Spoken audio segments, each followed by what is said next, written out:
Presiden Joko Widodo siang tadi akhirnya merombak kabinet dengan mengganti 5 menteri dan sekretaris kabinet. Dinamika ekonomi baik nasional maupun global membutuhkan rekondisi yang cepat dari pemerintah. Pergantian menteri-menteri bertujuan untuk pemerintahan yang lebih efektif dan efisien. Apa langkah konkret selanjutnya yang akan dilakukan oleh menteri-menteri baru? Akankah dengan pergantian sejumlah menteri ini kondisi ekonomi dan politik akan semakin membaik ke depan? Kita akan mendiskusikannya langsung dengan sejumlah narasumber yang saat ini sudah ada di studio. Yang pertama adalah Pak Joni G. Plate, politisi dari Partai Nasdem dan juga anggota Komisi 11 DPR, dan nanti akan bergabung sejumlah narasumber lain dari luar studio. Saya sapa dulu Pak Joni. Selamat sore Pak Joni. Selamat sore Saskia. Iya, Nasdem menjadi satu-satunya partai politik yang kehilangan posisi menterinya. Komentar Anda? Oke. Yang pertama tentu kita patut ya menyampaikan terima kasih kepada para menteri yang meninggalkan kabinet ya, dan mengucapkan selamat bekerja bagi para menteri baru yang diangkat presiden.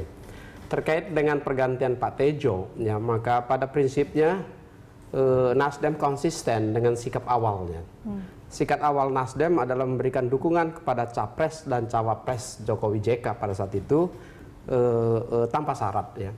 Dan karenanya apabila kader-kadernya di kementerian yang sudah dulu dipilih oleh Pak Presiden dirasa kinerjanya kurang membantu Presiden, maka tidak ada masalah bagi Nasdem ya untuk memberikan kesempatan sepenuhnya kepada Presiden untuk menggantinya, dan Presiden sudah melaksanakannya. Tidak akan minta posisi ganti nih Pak? Tidak. Minta jabatan yang lain terpenting untuk untuk Nasdem adalah Pak, pada saat kepentingan negara harus diutamakan ya, maka itu harus menjadi pilihan kebijakan. Oke, diberitahu dulu tidak sih oleh Presiden bahwa akan ada pergantian ini? Karena kita kan tahu informasi reshuffle ini hari ini dan kemudian pelantikan langsung dilakukan siang tadi. Untuk partai-partai politik diajak bicara dulu tidak sih? Seminggu yang lalu kan sudah ada pertemuan dengan Presiden di antara pimpinan partai koalisi bersama Presiden di Istana Bogor ya. Pada saat itu sudah didiskusikan banyak hal ya, termasuk terkait dengan pilkada, terkait dengan masalah-masalah ekonomi terkini kita, juga sedikit terkait dengan reshuffle. Okay. Pada prinsipnya sekali lagi itu adalah hak prerogatif Presiden, dan Presiden merasa membutuhkan perubahan anggota kabinetnya demi perbaikan kinerjanya. Nah, kita menyetujui. Yang penting yang kita lihat adalah apa? Mengevaluasi. Presiden kan mengevaluasi laporan kinerja kabinet. Itu ada dua hal yang dilihat di sana. Yang pertama kinerja anggota kabinet itu sendiri, dan persepsi publik sebagai alat navigasi Presiden. Oke, ada dua alat itu. Nah, pada saat pergantian ini kabinet atau menteri yang baru harus memperhatikan dua hal itu. Yang pertama, memastikan kinerjanya lebih baik daripada menteri yang digantinya, dan memastikan persepsi publik harus positif terhadap menteri itu. Oke. Dan ini baru awal, dan karenanya awal ini harus menentukan jalan 4 tahun ke depan. Oke, ya. Pak Joni, jadi seminggu yang lalu sudah tahu Pak Tejo akan diganti? Atau kita tidak tahu siapa yang akan diganti? Kami sudah mengetahui siapa yang akan diganti. Persepsi publik juga kami sudah menyadari begitu ya. Persepsi publik terhadap Pak Tejo dinilai kurang membantu Presiden. Ya. Tentu ini pasti tidak sama dengan kinerjanya. Ini diakui oleh Partai Nasdem ya Pak? Ya, kan terjadi diskursus politik yang besar pada saat Pak Tejo menyampaikan pendapat yang dinilai oleh publik tidak tepat terkait dengan masalah masyarakat tidak jelas itu, atau yang mana? Ya, rakyat yang tidak jelas itu yang menjadi pertimbangan. Padahal maksudnya bukan mendiskreditkan rakyat. Maksudnya rakyat itu ada 250 juta itu ya. Dia mereferensikan itu pada ada sebagian silent, rakyat yang diam, yang tidak memberikan penilaian, yang juga harus diperhatikan. Tapi itu sudah masa lalu ya.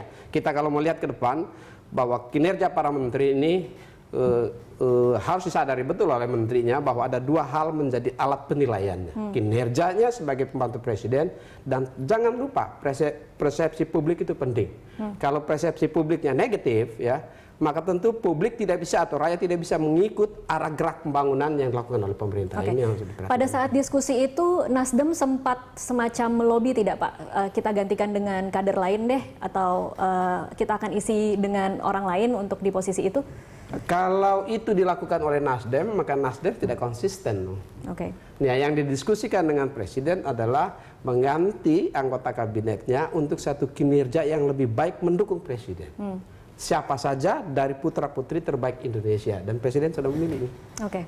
Oke, sekarang kalau dari sisi partai politik, bagaimana Nasdem memandang reshuffle yang terjadi saat ini? Sudah tepatkah nama-nama yang dipilih atau masih belum cukup? Harusnya ada lebih yang diganti? Yang pertama tentu momentumnya ya. Momentumnya saya kira kali ini tepat, ya, khususnya terkait dengan portofolio ekonomi.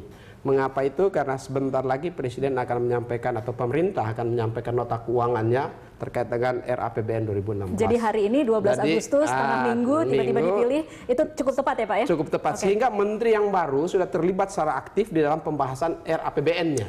Ya, jadi tidak perlu menunggu lagi, apalagi tidak ada nomenklatur baru kan? Jadi bisa begitu langsung start. Itu tentu yang pertama yang harus kita perhatikan.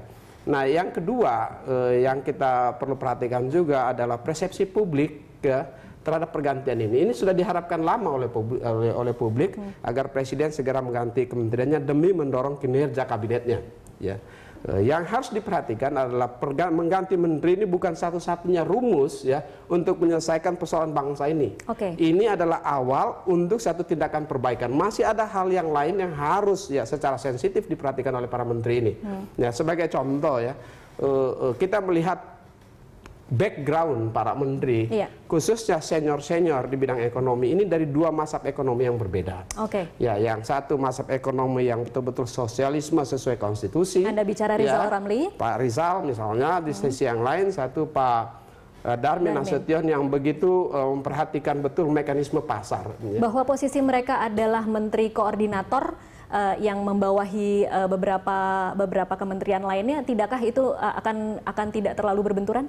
Nah, ini yang harus diperhatikan, bahwa jangan sampai para menteri yang harus melakukan koordinasi penting ini ya lalu terjebak pada teori dan pemahaman mazhabnya saja. Nah, yang penting itu adalah para menteri harus melihat tujuannya mereka adalah demi bangsa dan negara. Baik. Kita akan lanjutkan di segmen selanjutnya apa-apa saja PR yang harus diperhatikan oleh menteri-menteri baru. Pemirsa tetaplah bersama kami, Prime Time Talk akan kembali usai jeda komersial berikut.